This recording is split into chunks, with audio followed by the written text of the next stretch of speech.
রাসূল সাল্লাল্লাহু আলাইহি ওয়াসাল্লামের একজন স্ত্রী আমাদের আম্মাজান মাইমুনা বিনতুল হারিসের বাড়িতে আমি ঘুমাতে গেলাম। আমি ফলো করতাম নবী কি করতেন। তো দেখলাম মাঝরাতে তিনি উঠলেন, উঠে তাহাজ্জুদের নামাজ পড়লেন, পরে বিষ্ণু সাল্লাল্লাহু একটু ঘুমালেন।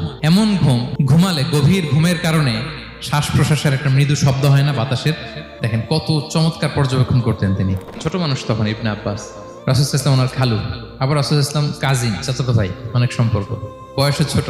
তারপর দেখলাম বেলাল ফজরের আজান দিল, বিষ্ণু সাল্লাল্লাহু আলাইহি ওয়াসাল্লাম ওই ঘুম থেকে উঠে আবার নতুন করে ওযু না করেই যে ফজরের নামাজ পড়ালেন। কেন? কারণ উনি আমাদের মতো ঘুমালে ওযু ভাঙতো না। ইউনিকনেস। বিষ্ণু সাল্লাল্লাহু আলাইহি ওয়াসাল্লামের আরেকটা ইউনিক ফিচার হচ্ছে তিনি যখন নামাজে দাঁড়াতেন তিনি সামনে যেমনি দেখতে পেতেন পিছনেও তেমনি দেখতে পেতেন।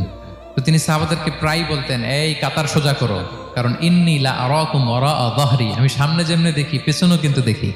Unique feature of prophet Muhammad সাল্লাল্লাহু আলাইহি ওয়াসাল্লাম। উনি ঘুমালে ওযু ভাঙতো না।